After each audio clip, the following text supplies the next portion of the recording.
কম সময়ে ঘরে কিভাবে স্টেক তৈরি করতে হয় এটা আজকে আপনাদের আমি দেখাবো। স্টেক তৈরি করতে যা যা উপকরণ লাগবে আমি লিখে দিয়েছি ওপরে, আপনারা সব কিছু এখান থেকে লেখাটা দেখে মিক্সড করে নিতে পারবেন, আর আমি মুখেও বলে নেব।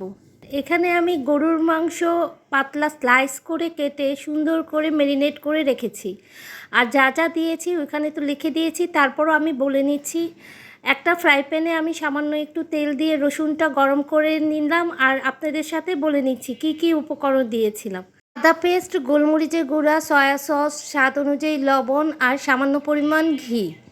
এটা দিয়ে ম্যারিনেট করে আপনারা 1 ঘন্টা বা 2 ঘন্টা রাখতে পারেন। আর পেঁপে বাটাটা দিলে কিন্তু আপনার সফট হয়, মানে নরম হয়।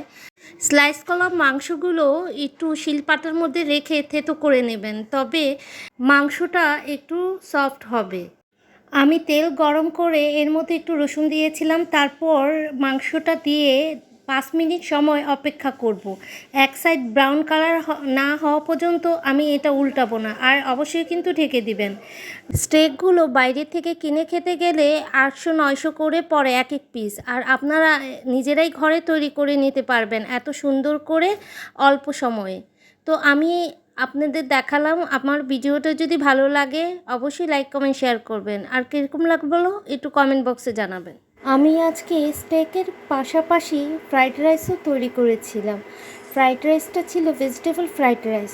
আমার ইউটিউব চ্যানেলে এই ফ্রাইড রাইসের রেসিপিটা দেওয়া আছে। আর রান্না করেছিলাম রোস্টও অনেক সুন্দর, আর সহজ উপকরণেও এই রেসিপিটাও দেওয়া আছে। আর ভেজিটেবল রাইসটা কেমন হয়েছে সবাই একটু কমেন্ট বক্সে জানাও। স্টিক দিয়ে অনেক মজা লেগেছিল ভেজিটেবল রাইসটা। আপনারা বাসায় এইভাবে সুন্দর করে তৈরি করে ফেলুন, আর স্যুপের বাটি দিয়ে সুন্দর করে একটা ডেকোরেশন করে ফেলতে পারবেন। সবাই ভালো থাকবেন, আর আমার ভিডিওটা লাইক কমেন্ট শেয়ার করুন। আসসালামু আলাইকুম।